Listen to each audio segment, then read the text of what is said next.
Ada madu yang meringankan siksa kubur. Ya Allah ya Rabbi ya Karim. Jual madu, khasiatnya meringankan siksa kubur aja banyak percaya, apalagi Dajjal. Kalau kita mempublikasikan diri sebagai seorang santri, maka tunjukkan adab sebagai santri. Kalau memang dukun santet itu terbukti dia mengaku saya pernah bunuh orang dan segala macamnya, serahkan kepada pihak kepolisian. Ini kok tak pernah muncul di media malah. Bahwa sekarang ini ustadz dengan dukun itu beda tipis. Kenapa? Dukun sekarang banyak pakai peci, dukun sekarang banyak pakai sorban.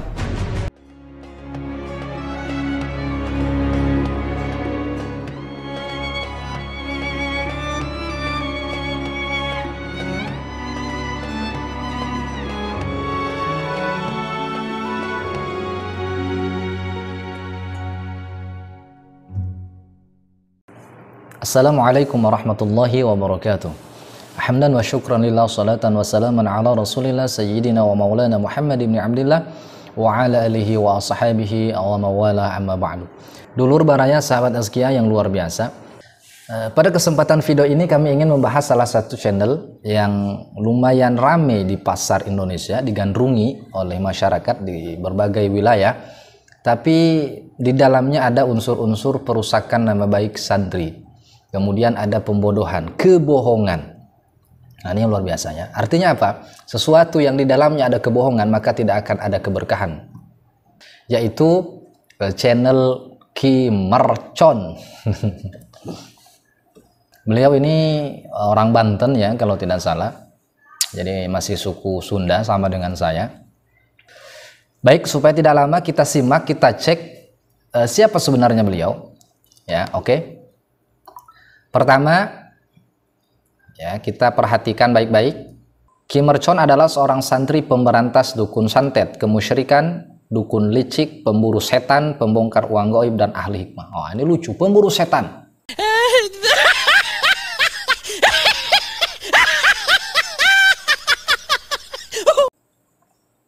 Jadi beliau ini santri katanya ya.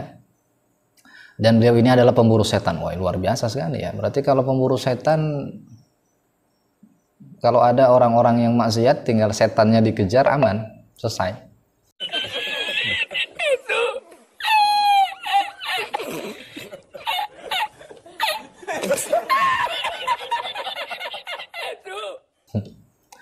Luar biasa ya. Ini udah pembodohan publik ini. Sedangkan tidak ada ulama kita kenal ada ulama pemburu setan atau pemburu hantu, tak ada. Ya, bahkan ruqyah pun itu terbagi dua. Ada ruqyah syar'iyah yang menggunakan ayat-ayat Al-Quran, sholawat, hizib, dan seterusnya, itu boleh. Ada ruqyah dengan jampe-jampe yang tidak dipahami maknanya, maka itu hukumnya haram dan tidak boleh.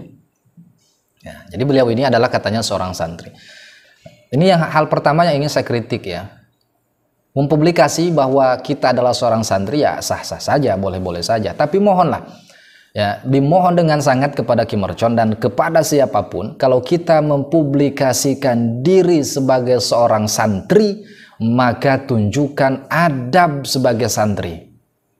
Ya, karena tak sedikit di video-video beliau ini banyak sekali kebohongan, bahkan hal-hal yang menurut kami di luar daripada etika dan adab seorang santri atau perilaku seorang santri. Biasanya beliau ini syuting itu dengan seorang wanita namanya Intan kalau tidak salah, banyak di video-video beliau ya. Itu siapa? Ya, dipegang, dipeluk, jalan berdua, bahkan kameramennya pun perempuan.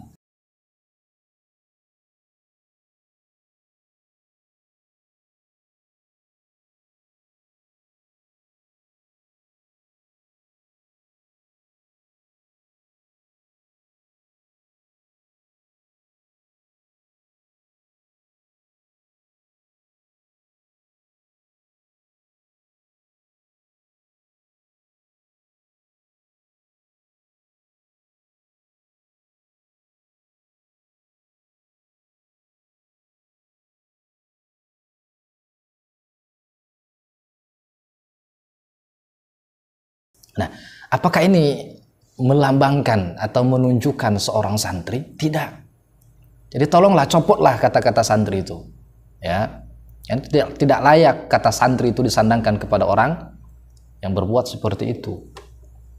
Itu ini yang pertama ya. Jadi beliau ini mempublikasikan diri sebagai seorang santri. Bahkan video pertama di dalam channelnya itu menunjukkan dia sedang ceramah ya. Dia sedang ceramah tapi dengan bahasa Sunda.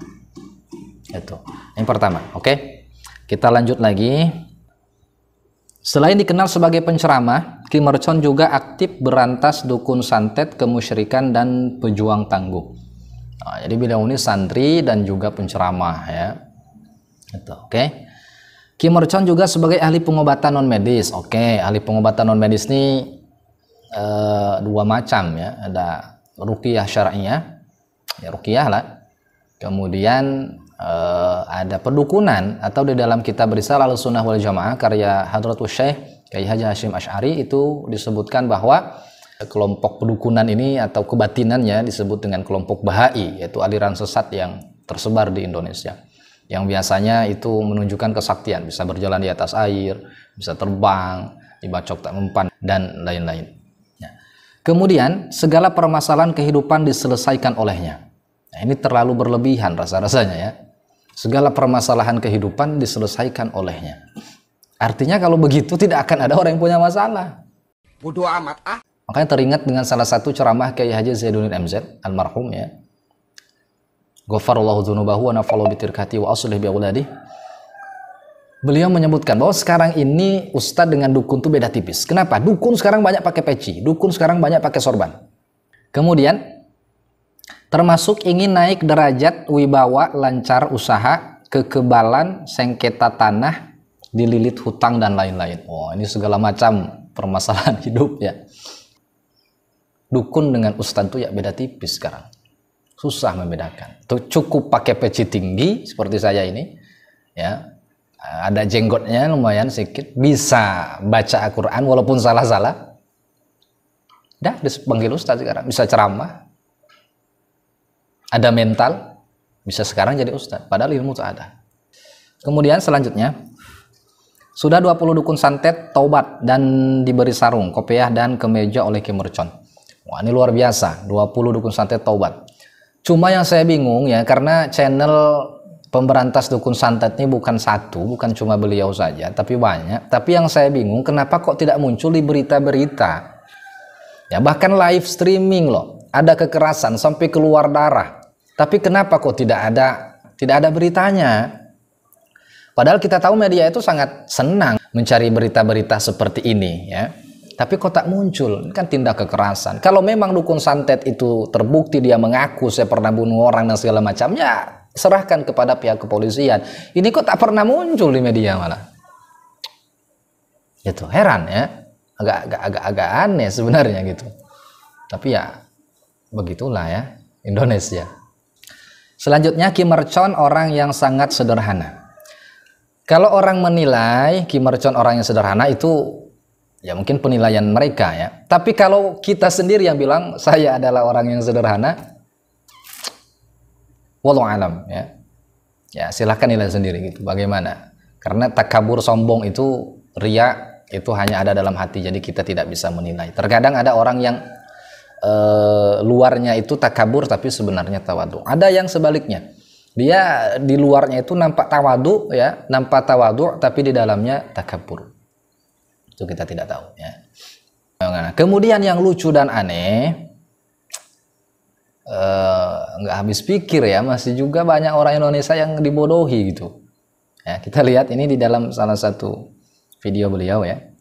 Pemesanan madu yang berkhasiat bisa meringankan siksa kubur. Ada madu yang meringankan siksa kubur. Ya Allah ya Rabbi ya Karim.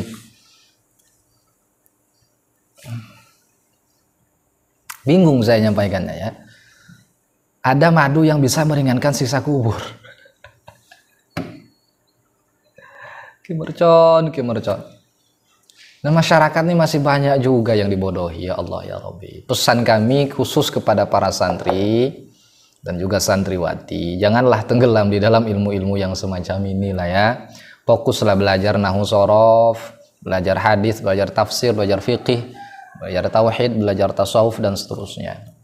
Dulur baraya sahabat sekalian dirahmati oleh Allah Subhanahu wa taala, Mudah-mudahan video ini bisa memberikan informasi bagi kita bahwa jangan mudah kita dibodohi oleh seseorang, walaupun tampangnya santri, walaupun tampangnya santri, walaupun tampangnya ustadz, dibaca Alfiyah Ibnu Malik dan seterusnya, walaupun ngaco-ngaco ya, kemudian kita percaya. Itulah sebabnya kenapa nanti banyak yang tertipu oleh Dajjal, karena dia memiliki kemampuan di luar kebiasaan. Jangankan Dajjal, manusia biasa aja sekarang banyak yang percaya ya, jual madu, khasiatnya meringankan siksa kubur aja banyak percaya, apalagi Dajjal. Itu saja, simak terus video-video kami selanjutnya. Insya Allah kita akan bongkar semua kebohongan yang ada di channel ini, dengan tujuan semoga kita orang Indonesia, pada khususnya para akademisi, para santri dan santriwati, umat Islam pada umumnya tidak terkecoh, tidak tertipu dengan hal-hal atau konten-konten yang menurut kami sama sekali tidak ada manfaatnya ya. Gitu. Nah, sahabat yang dirahmati Allah Subhanahu wa taala, kurang lebihnya kami mohon maaf. Terima kasih atas perhatiannya. Wassalamualaikum warahmatullahi wabarakatuh.